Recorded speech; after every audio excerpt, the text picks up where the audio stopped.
How's it going, guys? Anfield here, and today we're hopefully going to be answering one of the most asked World of Tanks questions there is. Certainly one of the ones I get asked the most, and that is, which is better, the T62A or the Object 140? So in this video we're going to do like we did with the IS-7 and the IS-4, where we go in depth and talk about the two tanks. So hopefully we will be able to come to some sort of conclusion here, and these tanks that are very close to each other, and I suspect they will divide opinion much greater than the IS-7 versus the IS-4.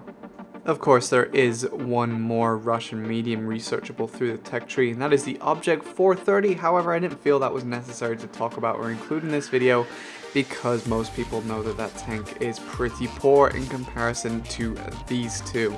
And while I've been introducing the video, you will have seen the modules on the two tanks. I'm cycling between the two different pictures.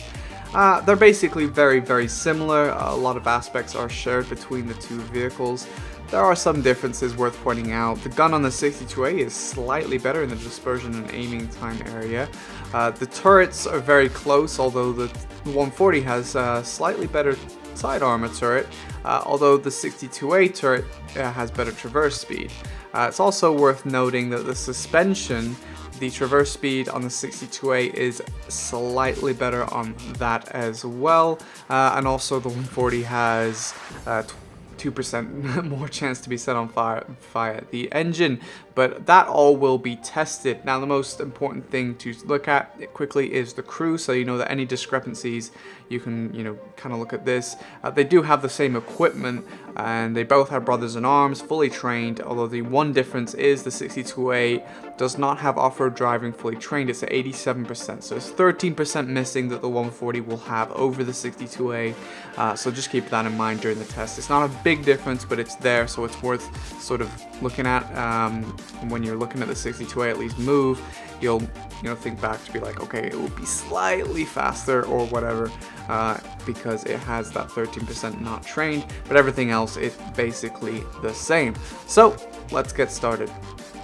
So first up, a quick speed test in a straight line. Now, this is not revolutionary. We know that the 140 is the faster tank, although there may be other aspects at play, such as the tank's basic resistances to certain terrain and how quickly they can move over it. But nothing too unexpected here. The 140 does win. You can see that it is 5 kilometers faster than the 62A. So at the end, it does win. I had them break down a fence at the end here, so you can see when both tank finishes the test here. So again, nothing too crazy, but it was actually pretty close. So next up, I tested their turn speed. I did this by having both tanks turn around completely twice. Now, the 62A won, but it was only by about half a second, so it's not a great deal between the two tanks, although it is worth mentioning, again, the 62A doesn't have that extra 13% on off-road driving. So next up, I ran an accuracy test. Now, both tanks have highly accurate guns, and of course they're basically the same gun. So I wanted to see if there was any discrepancies between the two tanks. They were both completely stationary, and I had them shoot at an IS-4 lower plate from a mid-range kind of distance. What I kind of expected was maybe RNG would screw them each belt once, and they would probably hit the rest of the shots onto the lower plate. So RNG is something, of course, that you do need to keep in mind when you look at these kind of tests. They are digging through an IS-4, which has a lot of hit points, and they only have 320 alpha, so there are still plenty of shots, but it is something to think about. Now, the 140 did miss once, and it also bounced the upper plate quite high, whereas the 62A hit all its shots and penned all its shots. It did hit the upper plate once, but it was quite close to the lower plate and did manage to pen. So next up, I tested the gun depression. Now, the Object 140 does have 1 degree more than the T62A, and I wanted to see how effective this is.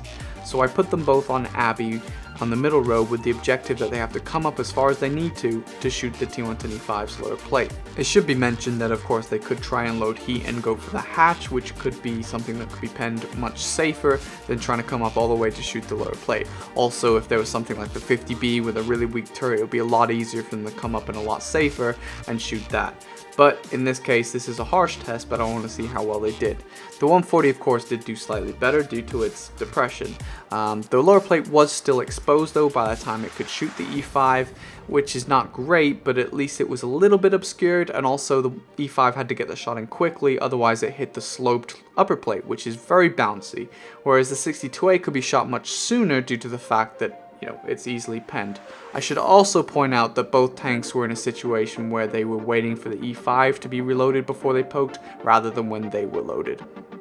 So just quickly, I thought it was worth showing a demonstration that both tanks are very easily capable of engineering their own depression by using the environment, pushing themselves up against rocks or hills and other things like that. So this is a fire on the move test.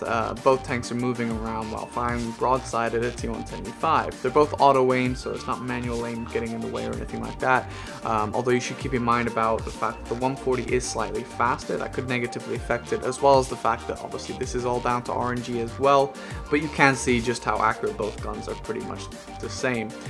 The only weird thing is, and I don't know if anyone can help me, the 140 auto aim was weird. The 62A ran completely smoothly, whereas the 140 kept jumping around. It was very odd. You should be able to see it in this. I know the resolution's down a bit so that I can fit both screens on. Very confusing, and I don't really understand what was happening, so if anyone can help me with that, that would be great.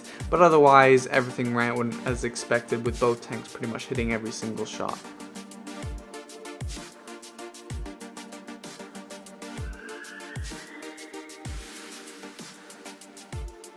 So next up is a module vulnerability test. This is a really key test because obviously you can have a tank with great paper stats and should perform really well in battles, but often ends up losing one of a critical module or crew member, and suddenly the tank is completely underperforming. And this is an issue that a lot of tanks actually face, namely like the Centurion Action X, for example, loses its ammo rack very, very frequently. So often in battles you end up having double what the reload should be, and it completely cripples the performance of the tank. So it's important that tanks can maintain what they have so they can be consistent in battles. So these tests pretty much confirm the bias that I had against the 140, and one of the reasons I actually prefer the T62A, and that's that it just is too vulnerable to having fires and ammo racks and other things happening to the tank. When being shot in the lower plate here, the Carnarvon is successfully able to set it on fire multiple times, as this is the fuel tanks, and that's not great when you can be set on fire frequently from the front. The other issue, of course, here is that it does get ammo racked from the side, which we'll see a little bit later.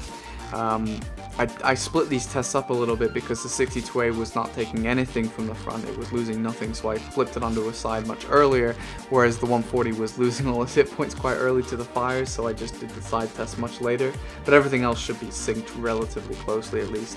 Also, you'll be able to see the tanks from the back where they're being shot, and pretty much both tanks lost their engines from the back, which most tanks will lose their engines from the back, but neither tank was actually set on fire from the back, so that's quite good at least. Of course, there is still the chance that it could be set on fire from the back, but it didn't seem something that was very prevalent from at least the test that I ran. So a positive for both tanks in that regard, but of course the 140 did suffer from the front and the fuel tanks. So ultimately this test is a big win for the T62A because, as you see, it did a lot better and barely ever lost anything that useful. Shot in the back, well, most tanks will lose their engine, and shot in the side, it only lost its driver. So that's something that's really, really key for this T62A here.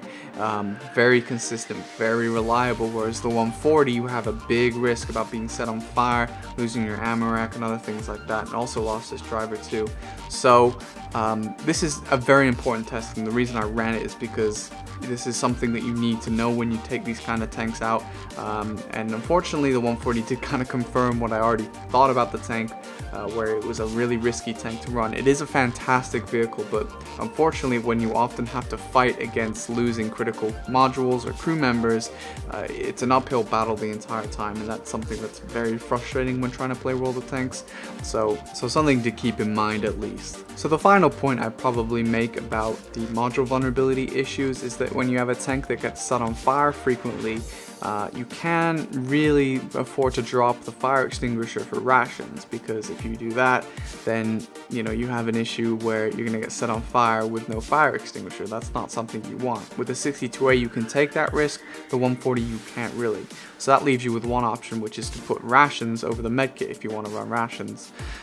And this is not great, even if you have jack of all trades, because you're losing your driver, and also you have two commander's hatches where your commander, your loader gets shot, and that's not good. So that's something to keep in mind too. So if you want to really put the tanks to their very best, which is you're going to have to run food, you know, you have an issue where the 140, where it's like, what do I drop? And it has to be the med kit, really, because you can't really drop a fire extinguisher in this tank. So something else to think about as well. So last but certainly not least is a test of the turret armor. Now we're going to be using a 210E5. First we're going to be firing with AP and then with heat. Now these aren't perfectly synced because the shots were testing all over the place, so it's not exactly like this tank died first, so this tank is worse. Don't think about that, just kind of observe where the shots are bouncing and things like that, so you get a general idea of what kind of parts of the armor's strongest, I suppose.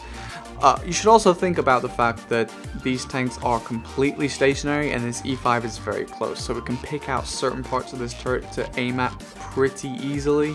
So that's another thing to keep in mind too. Like obviously, you know, at greater distances, these turrets will be more effective.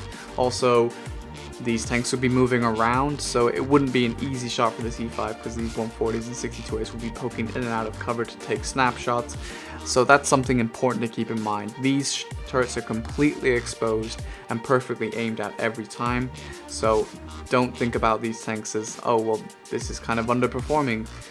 You can see here, obviously the 62A has obvious weak points right next to the gun on either side of the turret that you can pen with AP.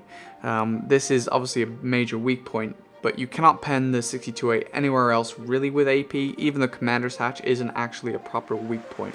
Whereas on the Object 140, it has the same weaknesses there as the 62A, but has two kind of large hatches to hit, which of course will kill crew members, which is not a super fantastic thing that you would want. Also, the 140 turret is easier to overmatch rather than the 62A turret, which is not so easy to overmatch whatsoever. In fact, we weren't able to do it. So that's something to keep in mind when comparing the two tanks. So both tanks in the heat test get beaten up pretty bad, although again it's important to remember that they would be moving. The E5 would not necessarily be right up next to them, and the T62A in particular, when being shot outside of its actual two weak points right next to the gun, did pretty well at bouncing the heat rounds still. So I wouldn't say that the tanks are completely ineffectual against heat ammunition or high pen ammunition, at least in the 62A's case. So that wraps up the testing portion of this video, guys. A huge special thank you to Metal Shredder 1, who was the guy in the training rooms here. It made it infinitely easier to record these having someone else help me with it, and he also used his own shells, so it cost him quite a bit of money. So thank you so much to him for helping me make this video, and I hope that you guys enjoyed the video, and hopefully it was helpful to you in some way. Hopefully you're no longer confused about which one you think is better. A lot of people are kind of on the fence between the two, and a lot of people of course have their very strong opinions about which one is truly best. So yeah, please let me know in the comments what you think, whether your mind changed, just like the IS-4 with the IS-7. I do think this one will be more partisan, in the sense that people will be much more strongly oriented between one tank or the other. It does divide opinion. I don't know whether I will have changed any minds one way or the other, but I hope that you did at least enjoy the video. So what is my final verdict? Which of these two Russian tier 10 medium tanks is really best? Well, I have to say, despite running all of these tests, my opinion hasn't really changed. And that is that the Object 907 Master Race. Just kidding. But the T62A does remain my favorite between these two. They're both very, very good tanks, so you can't really go wrong, and you should definitely get them both. But as for which one I like better, it remains the T62A. That said, while the T62A is the better tank to pub in my opinion, but the 140 is generally the better choice when it comes to esports and clan wars, due to its added speed and depression. So that's it, guys. Thanks so much for watching my video. Let me know what you thought in the comments below, and I'll catch you next time.